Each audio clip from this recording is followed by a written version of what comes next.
What is going on, everybody? It is season preview time.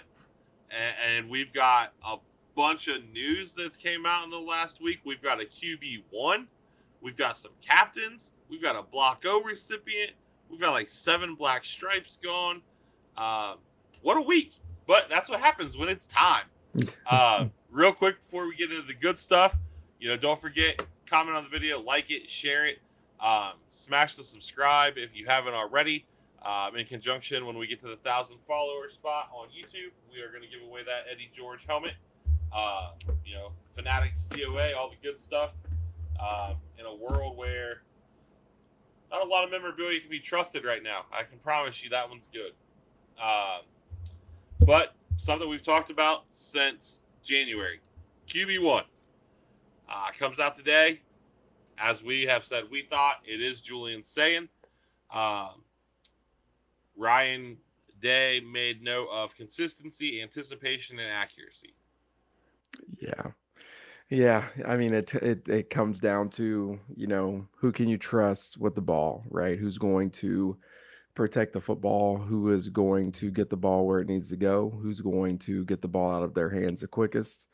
We know Julian Sayin is known for all of those things. And so at some point, the accuracy, the pinpoint precision, the quick release, those things start to separate yourself, right? You're going to start to separate in that battle. And I guess over the last week or so, that is something that has really been at the forefront. And so, Julian started to separate. That doesn't mean Lincoln was, bad in this battle or anything like that. It doesn't mean Lincoln is not going to still have a role in the offense. I don't know what that looks like moving forward, but Julian is the guy, and it's unique because we play Texas right away. I do think had the schedule been reversed the first 3 games, and we started out with Grambling and Ohio, then Texas, I do think this battle would have continued for another week or so. But here we are, man, and I think Julian's going to get it done. And I think they got the right guy. I think this was a good battle, and I was glad to see Coach Day get this out of the way so that they could spend the next, 10, 12, or 11 days getting locked in on who the guy is to build that continuity leading up to Texas. Yeah, absolutely. And one thing that jumped out to me in this conversation today was when Ryan Day said that Lincoln Kienholz will still get reps with the ones. Oh, yeah. I think that Cotton Bowl against Missouri really changed the way the program looks at that. Because let's be honest, after Devin Brown went down in that game, Lincoln Kienholz looked bad. And now there was a makeshift O-line, and there were a lot of variables at play there. But that was just rough to watch. Yeah, that was brutal. The other position we've talked about a lot is the O-line. And Coach Day said that there are 5 starters, and they know who they are. But we're going to see 2 to 3 other guys. We kind of thought last week that it was going to be 6 guys in a rotation. Now we're looking at 8 or so. I'll be interested to see who the other 2 are. Yeah, that I was really interested by that. I was really kind of shocked. I did not expect there to be the potential for 7 or 8 guys rotating. I do think the way that they rotated the offensive line in the playoffs really opened their eyes to the potential and the possibilities of this happening. You saw that with Tegra and Luke Montgomery and Carson Hinsman and Saraveld, being able to be those guys that could really fill that need when Seth McLaughlin went down. They had to find that interior guy. And so during the playoff time, they were able to do that. I think they feel kind of the same way with some of the people that they have right now. But I will be interested to see the makeup of it. Is it Tegra? Is it Tegra? Is it Jake Cook, who just lost his black stripe, which we'll get into here soon? Is it Ian Moore? Is he in that mix? Is it Onyanwa? Is he in that mix? Because we're getting all the buzz about Phillip Daniels. Like, what is that exact combination? Is Luke Montgomery one of those rotational guys, or is his spot solidified? Like, that's what I want to really find out. But it's a good problem to have when you feel confident in having 7 or 8 guys who are Saturday ready. That is a really good problem to have, and so it'll be interesting. And then one thing I heard today too, um, I forget who said it. It may have been Austin and Berm talking about how it's easier to rotate on the interior than it is at tackle. You know, are those bookend tackles? You know, they came out and said Saravel's going to be the guy at left tackle. Is Philip Daniels going to be the guy at right tackle? If that's the case, then are they going to just rotate on the interior? Like that's just so many different Yeah. combinations that you could have. And so I thought that was a good point that they made. And so it's just all interesting. And this is a good problem to have because it wasn't that long ago that we were questioning the depth on the offensive line. Yeah. Well, and you factor, yes, 2 of those guys are transfer portal guys, but that's the nature of the beast right now. Yeah. Ohio State has made no bones about it. We would rather go pay an Ethan Onyanwa or a Philip Daniels in this situation versus a David Sanders. Yep. And you're going to see that on the defensive side of the ball with a commitment this week, probably. Yeah. And, that's a whole nother conversation. Yep. It sucks, but you hit on a couple of dudes, so we'll hop into the black stripes now. We had 1, 2, 3, 4, 6 since we last talked. Okay. Bo Atkinson. I don't Yeah. think that's a surprise to anybody. Nope. Philip Daniels, who right now, if you could buy hype stock, I'm all in on Philip Daniels. All in. It is insane. A dude who I think people are sleeping on because of James Peoples and CJ Donaldson is Bo Jackson. Yeah. I have heard nothing but good about Bo Jackson. Yeah. Finally, the Aussie has lost his black stripe. Nick McClarty, Finally. A year later, I still want the dude to be the first guy off the bus. Yeah. Monster. But interestingly enough, he loses the black stripe, and now Ryan Day says today there really is a battle at punter. Yeah. Again, another good problem to have. We saw the videos last year, him punting the ball 80 yards, punting the ball out of the stadium, right? And then you get here and it's a change. It's a huge, it's easy to do when you don't have a rush. You don't have to really take like hard coaching and you're not catching the ball from a bad snap, right? You're not doing all these other variables. You're just punting the ball and you can boom it. Like you've got to really take this chaos around you and really focus on your job. And so taking that time to actually develop, we all know what he can do. And so now we got this real battle. And again, like these are good problems to have. So I'm glad the Aussie, who needs to be the first guy off the bus, finally lost his black stripe. Yeah, and then kind of a surprise because he was such a late offer, but a dude that you have hyped up since he got the offer, and that's Jake Cook. Oh yeah. Listen, Central Ohio guy, man, these are the guys you root for. Any kid who's willing to go out and earn those offers. And when a kid works himself to the point of vomiting at camp, and like understand, you go to these camps, like you're working hard and you're doing these things, but like when you're working so hard that you make yourself sick, like that's somebody who was really grinding for that offer. And typically, these high school athletes who are typically the best are already hard workers for the most part. And so the fact that he was willing to do that, like this is a kid who I think really wanted to be a Buckeye. Obviously, he chose to be a Buckeye, and so I'm rooting for him big time, man. He's gonna do whatever it takes. He's a road grader, and so the fact that he is losing his black stripe, man, that's a good look for him. So I'm pumped up to hear about this, and it's been nothing but good things about him, obviously, all camp. Yeah, and then the last one is a guy who I don't think will make a lot of impact this year just because of the depth chart, and that's Fahim Delane, a guy who insanely under the radar for as talented as he is. Oh my gosh, yeah. Yeah, and then like you made the comment about something that we may be talking about on a later episode about a certain commit or non-commit that we may not get or get, like these are the type of guys that are you wanting to pay somebody top notch money when you have a Fahim Delane on the roster who is going to be a stud? Like, am I willing to pay a kid more money than what Fahim Delane is getting? Because I think Fahim Delane has that type of potential as well. And so Right. it's just a predicament that you put yourself in when you recruit elite talent on a consistent basis. So shout out to Fahim, man. He's going to be a baller for us in the future. Yes, absolutely. Um, Captains in Block O. Um, we were pretty good on this. We were. We did really good.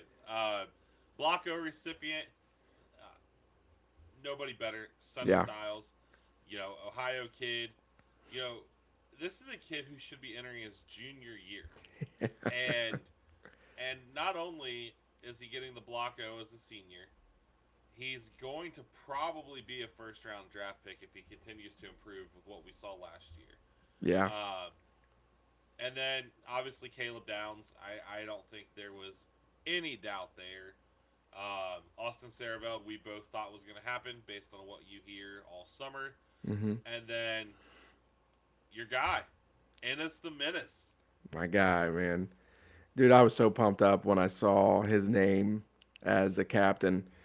And then you got to see the Twitter or The X phone video of calls. him calling Yes. his family, like he's fighting back tears. Like this is a kid who obviously all those guys are deserving, all of them. This is a kid who has not started a game at Ohio State, and he was voted captain by his peers.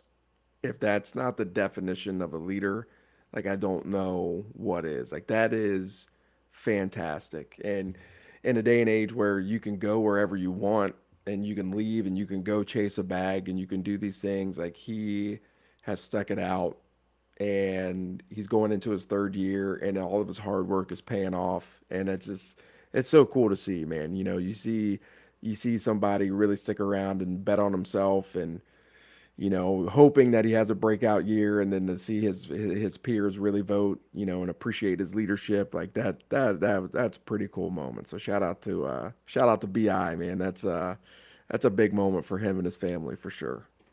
Yeah, absolutely. Our guy John Ratliff was stoked. I got a Uh, text the night that it came out. So yeah, I think it's a great set of dudes. It covers a lot of rooms. Um, that's about all you can ask for though yeah, in that scenario. yeah, Um, a lot of people are like, well, you want your quarterback to be a captain. Well, you don't really know who the quarterback was going to be when they voted. I mean, the yeah, guys may have known, yeah, but at the same time though, it's really hard. I'm assuming for like the defensive guys to really separate the quarterbacks out. Like the defense can see Brandon Ennis out there jawing with the DBs, showing leadership in that. And just like seeing Saraveld kind of control the offensive yep, line and that type of stuff. yep, So yeah, that's kind of the newsworthy stuff that came out in the last week. Um, so we wanted to hop in and we'll transition over to our season preview. Obviously, with doing before the battle, we're not going to go in depth every game like we did last year um, on this episode, but we'll kind of hash through the schedule, talk about a few games a little more than others, um, give our best case, worst case, and then kind of what we think record wise without spoiling too much, because a lot can change too. You look at down this schedule, and let's just say Penn State, November 1st. Depending on how the first half of the season goes, Penn State might be favored in that game. yeah, But Drew Ayler gets hurt. Penn State's nowhere near what everybody thinks they're going to be. yep, Or you've already seen it. A guy who it's a crime that they haven't used Caden Saunders much, but it sounds like he was really a leader for them, is out for the year already. yeah, Um, Ohio State still dropped the ball on that one, I think. But I don't know though. He hasn't really seen the field at Penn State, so maybe playing corner would have been better. It's maybe, hard to say. yeah. It's hard to say. So obviously, schedule wise, we all know August 30th at noon, the Longhorns come to town. Uh, it's going to be a fun before the battle episode, so obviously we don't want to really dive too far into it. But anytime you can start the season with the number one ranked team in the country coming to your place, it doesn't get better than that. Yeah. Yeah, it doesn't get better than that. And, obviously it's going to be a hyped matchup. You're talking about, Arch Manning, and everybody's going to be excited about that. Texas is going to want their revenge. Like, it's just going to be a very hyped game. Ohio State lost a lot. Texas lost a lot on the offensive line. They got Colin Simmons coming back on the defensive line. How are our offensive line going to hold up against them? There's just a lot of good storylines within the game. And so I am geeked up for it. We do have a doubleheader freshman and JV game that day, so we'll have to set something up Oh, in the coach's oh. office to figure out a way to make this work. But yeah, I'm pretty pumped up for it, man. Yeah, that's brutal. Come on, Coach Wessler and Kearns, let's get it together. Um, maybe play it on the. Is it a home game? Oh gosh, I have to look. I'm not even. I think so. I'm 90% sure it is. Yeah, put it on the Tron. Let's figure out a way to make it work. Um, so no matter what comes to that game, you're gonna get a nice bounce back to either shake off some rust because you took a loss, or build on the things that gave you a dub. You play Grambling on the 6th of September, 3:30 in the afternoon. Point spread on this is going to be 60 probably.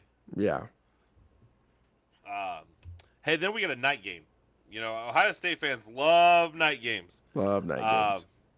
9:13, the Bobcats come to town. Again, not a bad MAC squad by any means, but they're definitely overmatched. Yeah, Um, then you get a bye week in there. And then a game I know a lot of Buckeye fans that I have talked to are contemplating going to because of the stadium, the vibe, and that's at Washington. yeah. Yeah, and I think this is a good matchup.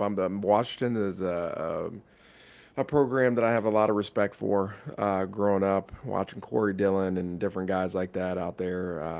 But yeah, I've heard nothing but great things. One of my best friends in college lived out there for a while. He went to a lot of Washington Husky games, and so I've heard the vibe out there is really good, man. So I think this could be a good matchup, but I do think the Buckeyes are the much better team. Then Minnesota on the 4th of October at home.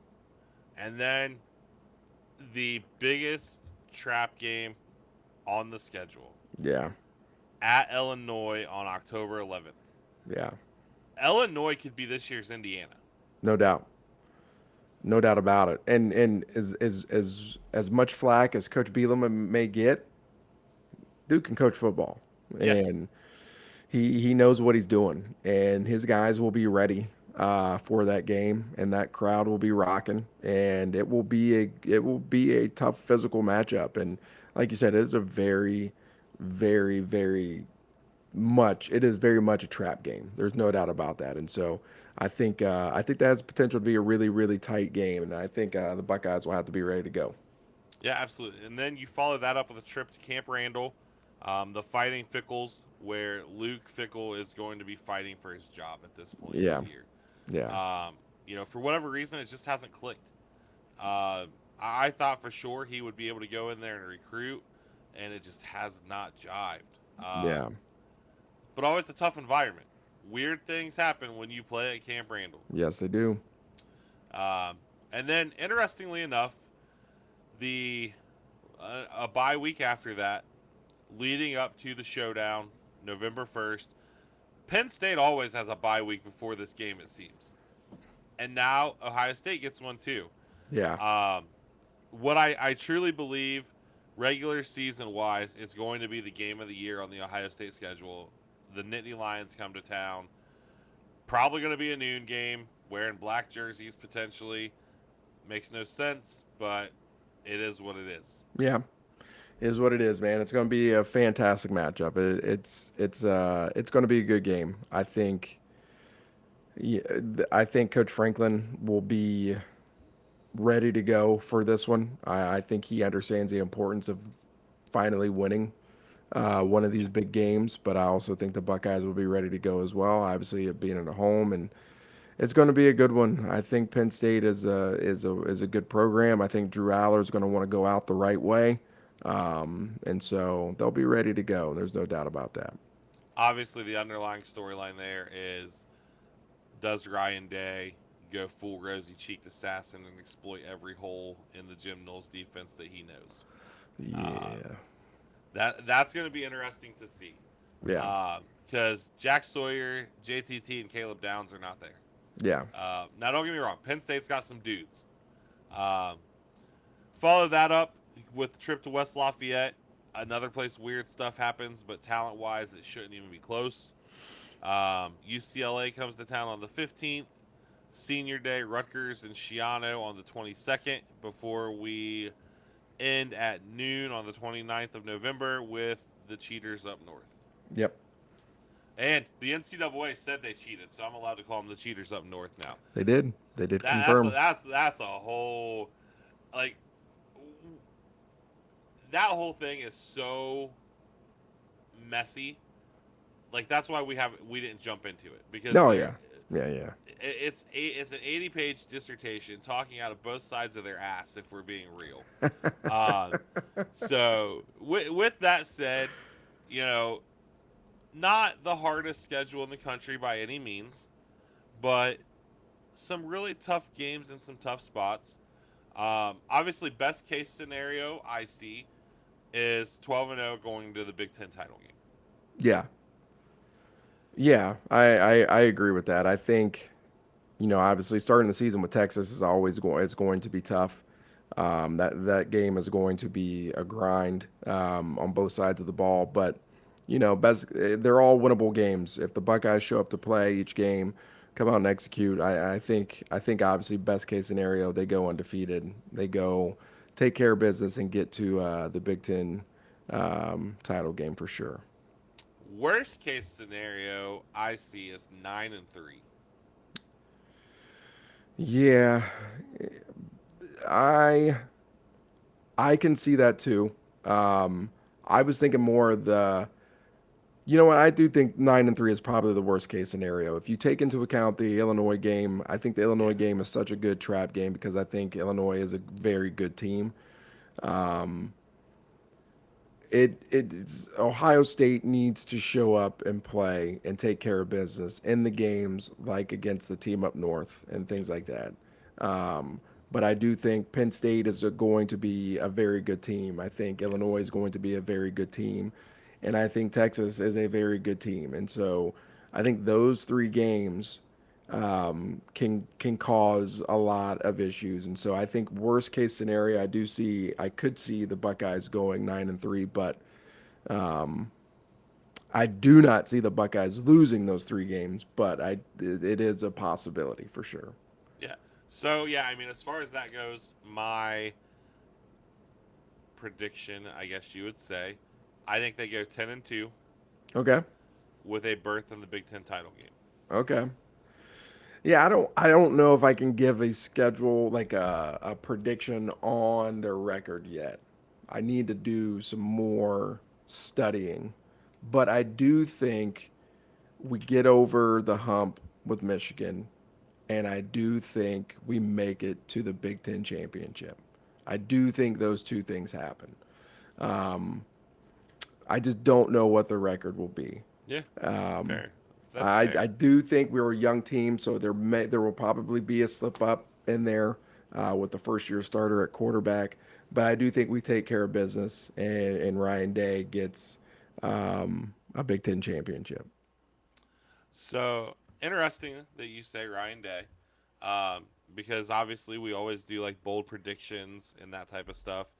Bold prediction from a follower of the podcast. And I kind of laughed at him. I get a text, and he goes, "Hey, when are you guys going to do bold predictions?" And I said, "It's on the schedule." And he goes, "Okay, well, I've got one for you." And this is not an Ohio State fan. Ryan Day's last year in Columbus was his prediction.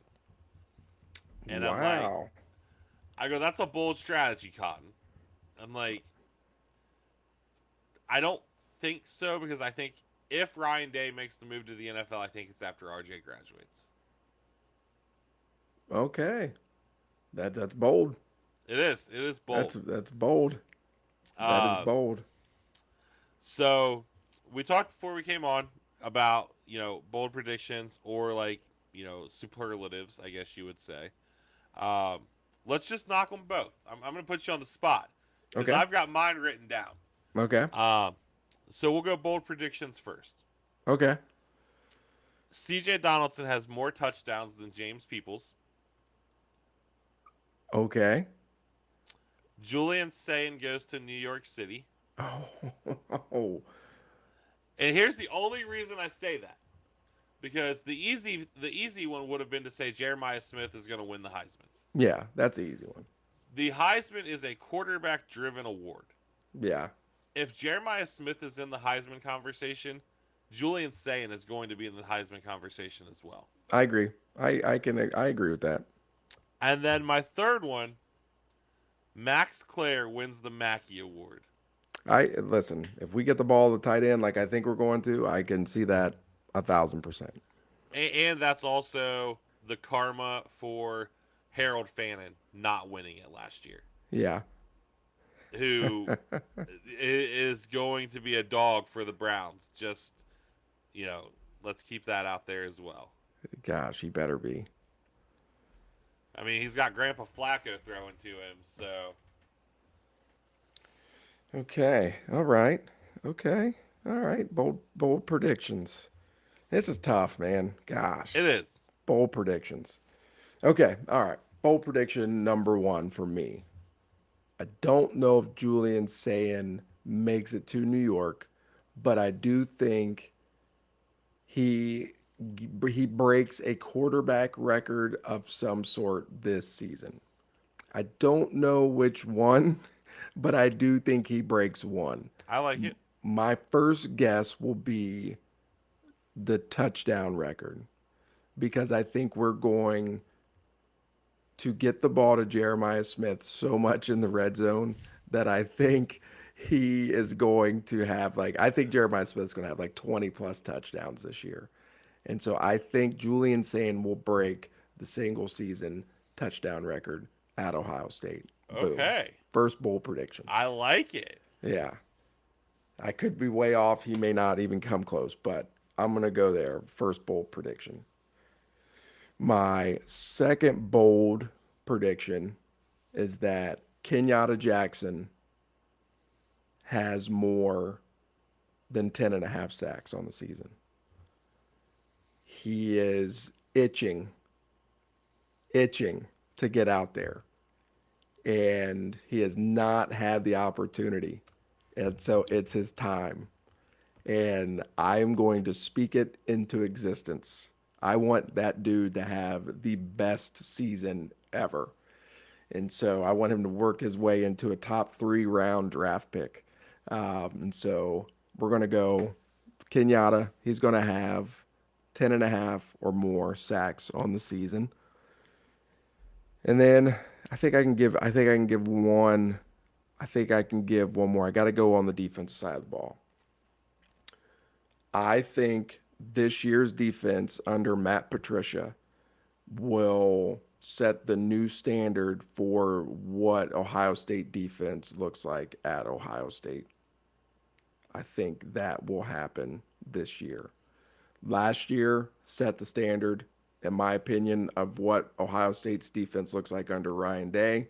I think Matt Patricia takes it to another level because we are going to deploy so much more talent on the edges than we have seen in a very long time. And so I think we see it take it to another level, and I'm excited for that. So I don't even know if that's really a bold prediction, but I think Matt Patricia is going to do some great things with this defense, and he's going to be the next defensive coordinator for the next 5 or 6 years. That'd be great. I hope so. I have heard so much good coming out of him. Yeah. The guys love him. Yeah. Uh, so yeah, I hope that you are if Julian Sayin breaks that record, it's going to be a great year for the Buckeyes. Yeah. Uh, so superlatives, um, offensive MVP, defensive MVP, impact freshman, and game of the year. Okay. Um, offensive MVP again. Jeremiah Smith is the easy choice. Easy choice. But I think you've also heard some scuttlebutt coming out about how good the running backs look. The Okay. offensive line. The run sets up the pass a lot of times. I'm going to go with James Peoples. Okay.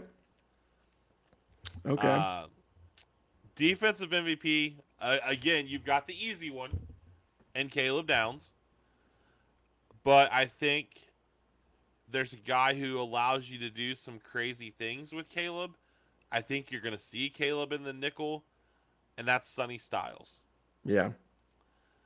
Impact freshman, this one's tough because I don't know that a lot of the freshmen are going to see a lot of meaningful minutes. But I think back to all the guys we've seen make plays on special teams, be it blocking punts, something like that. I think you're going to see Devin Sanchez block multiple punts this year as a gunner. Could see that. And then game of the year, I think it's the Penn State game. Okay. All right. Oh man, this is tough. This is tough. Okay, well I'm gonna take the easy way out on the offensive MVP. I am sorry. Jeremiah Smith is going to be the offensive MVP. In my opinion, he is the best player in the country. Um, he's unbelievable, and if he can stay healthy, I think he will not only be the offensive MVP. I think if the Buckeyes take care of business, go win 11, 12 games, whatever, I think he ends up in the Heisman as a Heisman finalist. I just think he's that good. So that will be my offensive MVP. Defensive MVP, again, taking the easy way out. I can't bet against Caleb Downs. I think his versatility is just going to be shown to the max under Matt Patricia in an NFL style defense, and I am so excited to see that. And I think it's just going to bring the best out of so many people. I do think somebody like Kenyatta Jackson will be up there in that running. I do think our defensive ends are going to have a big year. I really do. And I'm hoping that it is Kenyatta that has that big year just because I think he's the definition of what a Buckeye is. Impact freshman, I got to stay on the defensive side of the ball. And it's going to be just like you said with people stepping up on defense in the secondary. It allows Caleb to be able to do multiple things. I think we need one more safety to step up, along with Malik Hartford and Jalen McLean. I think the guy who just lost his black stripe and Fahim Delane is going to be that guy. And so I'm going to go with him. I also think he'll be a great guy on special teams as well. And then the game of the year is going to be against the team up north because Ooh. Coach Day is going to get over the hump and it is going to be us just something that is so celebrated. I don't think it will be a game that is like super tight, but I do think it's a game where you'll see such a big weight lifted off his shoulders that it will be something that is extremely memorable. So I'm going to go against the game of the year will be the team up north for sure. I like it. I like it. And I definitely could see, Coach Day coming out with something to prove in that game. Yeah. He realizes that last year he went away from what we did well, and it cost you. I mean, Yep. did it really in the big picture? Not really. But, obviously a topic of hot debate. Um, so, yeah, that's kind of our season preview. Next week we will dive in and we will do our CFP preview, kind of who we think will be the teams in that. Again, last year we kind of went wonky and tried to seed it out. I think this year we'll just do the 12 teams we think will be there because obviously you've got your 4 conference champions, your group of 5, um, and we'll go from there. Throw out a Heisman winner, that type of stuff, pending anything that doesn't come out this week. Um, and then obviously we're going to have a couple of commitments to talk about that none of which are going to go the Buckeyes' way. But that is what it is. And then we're going to hit you guys in the middle of next week with a before the battle because it'll be go time. Yes, it will. Real quick before we hop off of here, I want to give a shout out to all the high school football players and coaches that have been grinding. Their seasons start, this week. And, as Slade always says, for the seniors, don't take it for granted. For the freshmen and sophomores, make the most of your opportunities and go from there. Yeah, man. It's the best. It's the best. It's the best time of the year. It is. There's nothing that beats the Friday night lights, man. And so I'm excited for our guys. I'm excited for the kids who are going to be going out there for the first of the last. You know what I mean? Yeah. Like they're gonna. It's such a memorable time, and so I hope they take full advantage of it. Yes, absolutely. So with that, we appreciate the support. I posted the Pick'em group for this year on the Facebook page yesterday. If you don't follow us there, make sure to go follow us there. I've been trying to post a little bit more on there now the season's coming. Follow us on X, IG. We do have a TikTok. We haven't posted anything on there in a minute, but we'll give you guys some mic'd up worthy moments for that. When we get into some hot takes during the season. But make sure as always, comment, like, share, subscribe, interact with us, bump it up the algorithm, and we greatly appreciate you guys.